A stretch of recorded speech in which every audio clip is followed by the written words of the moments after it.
One of the criticisms directed at behavioural science and consumer psychology is that there are simply too many nudges to be aware of. There are thousands of known biases, hundreds of tactics to overcome them, and endless advice on how to encourage behaviour change. For a marketer with limited time and resources, this is pretty overwhelming. It can leave us wondering where to start. Say we want to encourage customers to download our app. There's heaps of different nudges we could use, from social proof to scarcity, but which one should we pick? Well, my guest today has a solution. She's built a framework that pulls together all of the core biases in consumer psychology and behaviour science and help us all understand how to get consumers from point A to point B. Bri Williams is an expert in behavioural influence. She has been a keynote speaker at several events where she's discussed behaviour change, and she's a serial author writing a number of books on the subject. She runs her own training on behaviour science and is well known for her behaviour change framework. Bri calls this framework the Williams behaviour change model. Here's Bri introducing this model and explaining why she decided to create it. My model, if you imagine a triangle, I hope you're with me so far, Phil. On the left, at the base of the triangle, on the left-hand side, there's a circle with the letter A, and on the right-hand side, a circle with the letter B. Because if we are going to change people's behaviour, it's very helpful to think of it in terms of, I need to get people from point A, what they're currently doing, to point B, what I want them to do. So this is where it all starts. It's a foundation question, and oftentimes as marketers or as business people more generally, we skip straight to what we want them to do without necessarily understanding that they're doing something else instead. Now, just by asking that question, what is A, what is B, that gives us a real sense of the scale of the ask. Is this going to be a small thing, or is it going to be a significant change that we're asking them to take on? So that's the foundation level. Unfortunately, it's not easy to get people from point A to point B because they are usually not, they don't think the way we think they think often. So in other words, not always rational decision makers. Because we can't get people from A to B very easily, the best approach is to anticipate and overcome 3 behavioural barriers. And this is where I've attempted to synthesize behavioural economics into 3 layers that we can work through to resolve any possible friction that we might get or resistance when we're asking people to change their behaviour. So the first layer that we are going to work through, so there are 3 tiers in this triangle model. The first is that people are lazy. Now, when I'm talking about laziness or apathy, what I'm really talking about is system 1 thinking. We tend to navigate the world pretty superficially in many ways. We make fast decisions, in Daniel Kahneman's language. We are creatures of habit. We look for the easy answers often. So as marketers and as business people, the first barrier we need to anticipate and address is that of laziness. The second barrier, if we're working up the triangle, is overwhelm. So the paradox of choice. People might think they might be interested in what you're suggesting, so laziness might not be an issue, but they're getting overwhelmed. Their eyes are spinning in the back of their heads because we're giving them too many decision points, we're giving them too many choices. And so that stops them taking the action we want. And the third and final barrier to getting people from A to B is what I call scared. So people are scared. What do I mean? They can be anxious or worried about the change that we're asking of them. And this is the principle of loss aversion. So we're more motivated to avoid loss than seek gain. So these 3 barriers are all that's stopping us getting people from point A, what they're currently doing, to point B, what we would like them to do. According to Bri's model, to encourage behaviour change, we have to overcome 3 barriers: laziness, overwhelm, and fear. Each of these barriers has behavioural science principles backing them up, like System 1 thinking, choice paralysis, and loss aversion, and they can help you figure out why people might not be behaving in the way you'd expect. In this episode, we'll walk through the model, exploring how it can be used to improve your business, your marketing, your work, whatever it is. Let's start with the first barrier, laziness. I asked Bri for an example of laziness in action.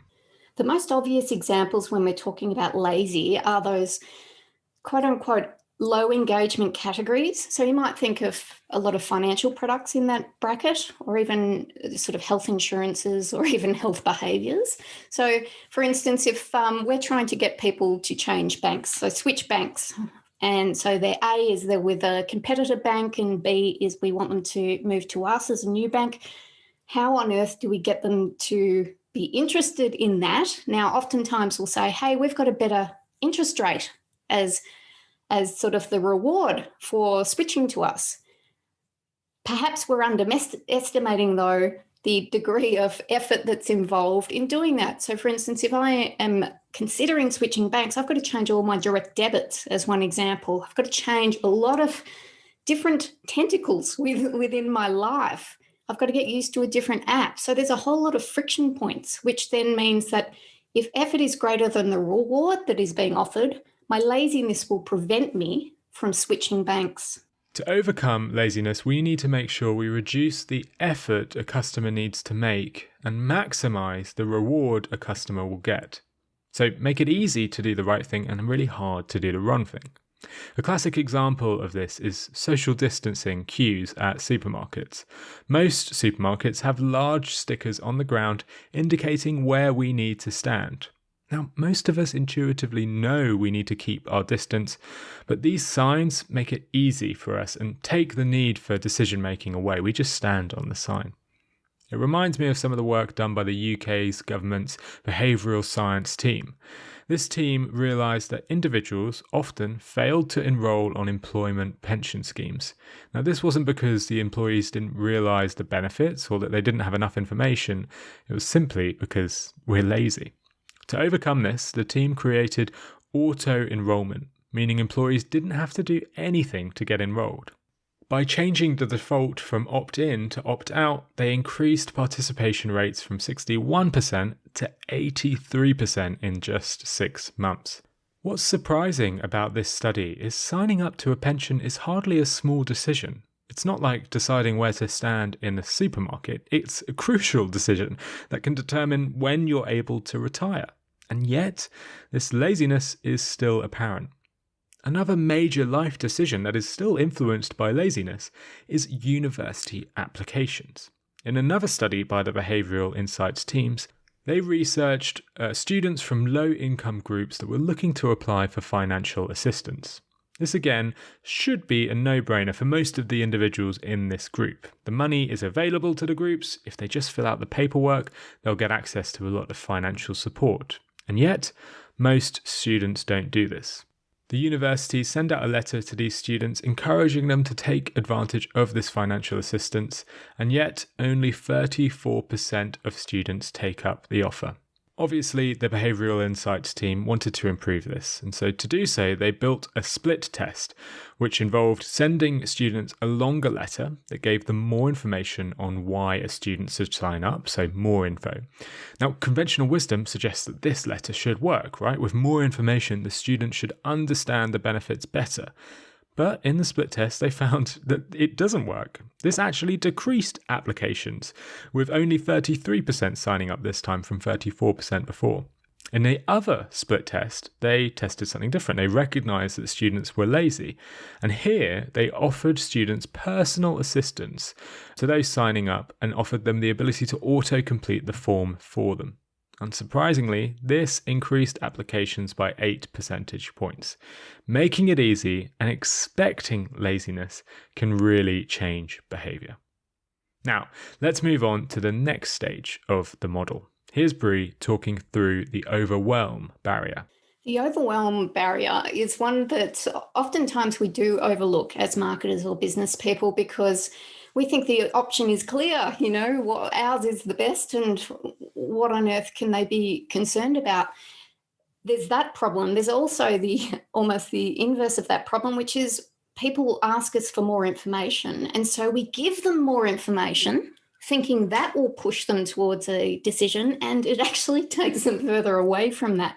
I think it's known as decision quicksand. So people will say, oh, yes, if you just send me some more information, I'll definitely make that decision. So you do. And guess what? It doesn't change their behaviour. What we're really doing is clouding their decision making. And oftentimes I see this in website design. I've worked a bit in website design, and we are in a rush to be generous in the information that we are providing our customer. And in fact, that's doing the reverse of what we want it to do. Sometimes less is more. We mentioned earlier how providing more information to university applicants can actually decrease applications. And I think this nicely reinforces Bri's point. There are plenty of other examples of this as well. Barry Schwartz talks about it a lot in his 2004 book, The Paradox of Choice, while Ian Inger's infamous JAM study showed how additional choices can actually reduce sales. Other studies have confirmed these results. For example, one study looked at the variety of snacks, soft drinks and beers offered at a convenience store. Interestingly, as that number increases, on average, sales volume and customer satisfaction tends to decrease. More choice leads to less sales. Another study found that as the number of retirement investment options available to employees increased, the chance that they'll actually enroll decreases. To emphasize this, I'll share one more study cited in Schwartz's book. In the study, students were asked to evaluate a variety of gourmet chocolates. One group was presented with just 6 chocolates, and the other group was presented with those original 6 chocolates plus an additional 24 chocolates on top. The group who evaluated just 6 chocolates were more satisfied with the chocolate's taste and 4 times more likely to ask for chocolate rather than cash as their compensation for their participation. As Bri says, often less is more, especially when attempting to change behaviour. But how about the final barrier? Here's Bri talking through fear. Yeah, so the third and final barrier is fear. So people are scared of making changes, and it's at the very tip of the triangle because it's often at the end of a process or where we're really probing around for commitment to an action. And it's also often unstated. Now, oftentimes in business, we get the objection, for instance, of price. So your price is too expensive is a classic one. But is that really the reason? I think if we start to tease apart why people might be anxious about making a commitment to us, it's not really going to be about price. It's going to be, are they worried about how they'll look if this decision goes badly for them? So is it a sense of giving them confidence that they can back out, so money back guarantees, returns, testimonials and cues like that to give them the confidence that you're okay. If you make this decision, it'll all be okay. A great example of this barrier comes from the world of sport. Now, players get 2 attempts to serve in tennis. If their first serve hits the net or goes out, they get a second serve. Now, 99% of players hit their second serve slower than their first serve, and that's because we are naturally risk averse. The fear of losing a point is greater during that second serve, so naturally you slow down, and despite the benefit of gaining the point being the same amount, you take more caution with that second serve. Another study by Devin Pope and Maurice Schwitzer studied 2.5 million putts from the PGA Tour, an annual golf competition. The researchers observed that a disproportionate number of putts were completed on a par shot compared to similar putts completed at a birdie shot. Now, obviously, most birdie putts are harder than par putts, as you're more likely to be further away from the hole. But the researchers were able to average out the distances and compare shots like for like. And they still found that for the same average distance putt, golfers putted 3.7% more shots on par versus birdies. Now, why is this? Well, the researchers theorized that loss aversion must be playing a part. Psychologically, the cost of missing a par feels like a loss, whereas missing a birdie doesn't. Therefore, golfers seem to up their game on the par shots to avoid that feeling of loss. That's why they're 3.7% more likely to hit the shot on the par shot versus a birdie shot. Now, so far we've looked at each part of the model individually, but I wanted to see how Bri uses the whole model to encourage behaviour change. So the model itself can then start to reflect, how am I going to manage my life? Because if I want to change, for instance, a behaviour, I want to do something different in my work life or in my personal life, if I'm trying to shift my behaviour from A to B, and oftentimes we fall away from that, New Year's resolutions fall over, and it's not a question of knowing what we should do, it's a question of actually doing it often in our personal life. So you could even use the model to really tease apart the behaviour that you want to adopt.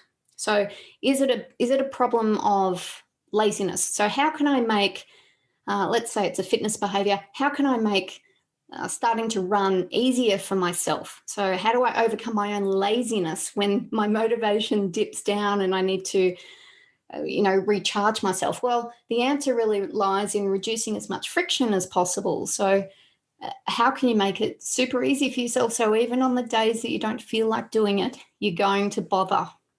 So that's sort of the laziness tier. Then if you're looking at a fitness behaviour and overwhelm, for instance, if you were trying to research what activity should I do, which gym should I go to, how do you clarify your decision making? So are you going to rely on, for instance, testimonials or what your friends are doing, for instance? So how do you reduce overwhelm when you're trying to re-engineer your own health behaviour? And of course, anxiety or fear of starting a new behaviour. I remember when I was first looking at a gym, this was years ago, I was intimidated to go into a gymnasium because I thought everyone knew what they were doing and I was the only one that didn't. And so I had to come up with a way to reduce my own fear of turning up and being sort of the newbie on the street in order to change my own behaviour. So the model becomes very flexible. You can apply it to your own personal health behaviours or productivity, but of course you can also apply it with your colleagues, your stakeholders, and we've already talked about it, your customers or consumers, because everything ultimately has a behavioural basis. To kick off 2021, I actually attempted Veganuary for the month of January. Now, without really realising it, I actually worked through Bri's 3 barriers to make it easier for me.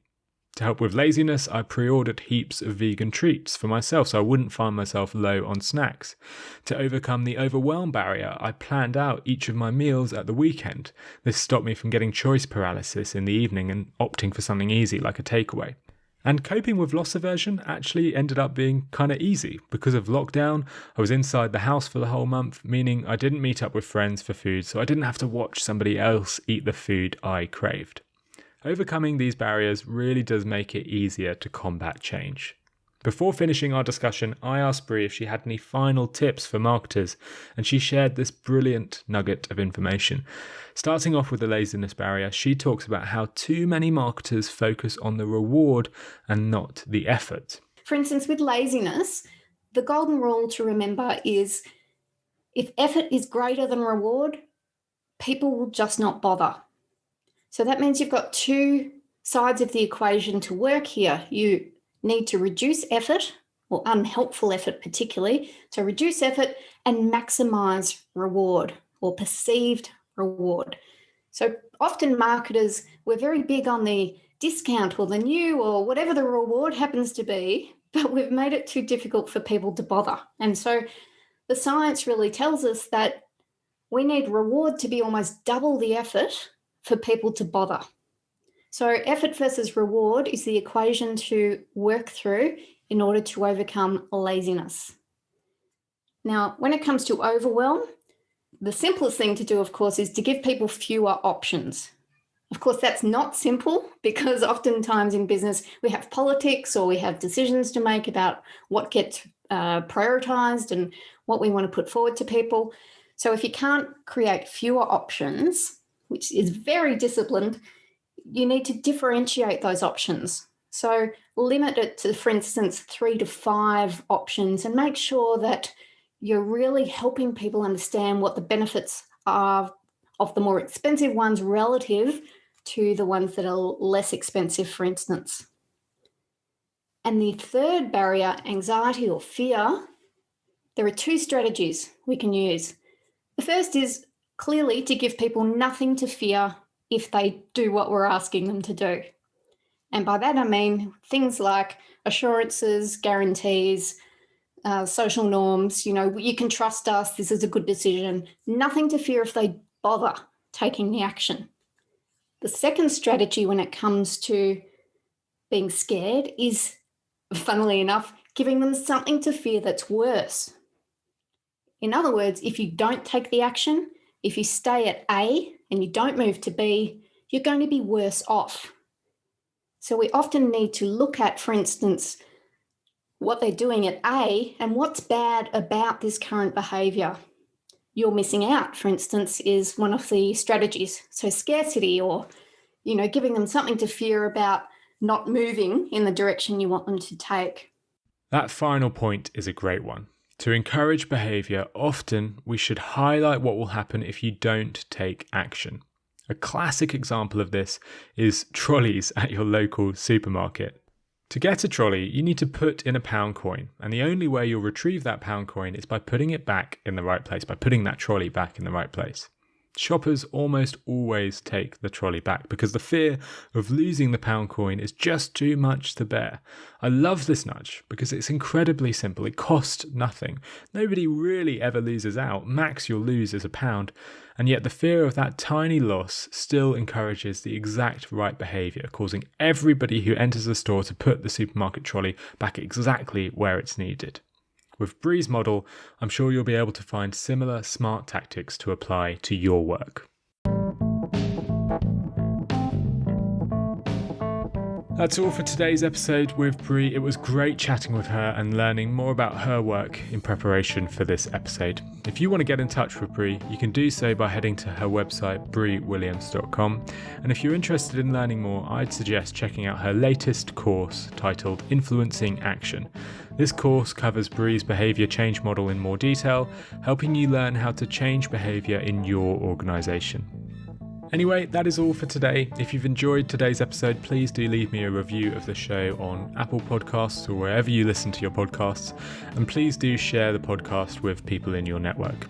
And if you'd like to get in touch with me or learn more about nudging, then please follow me on Twitter. My username is P_Agnew. That's P_AGNEW. So you can follow me on there. Thank you so much for listening to this episode of Nudge.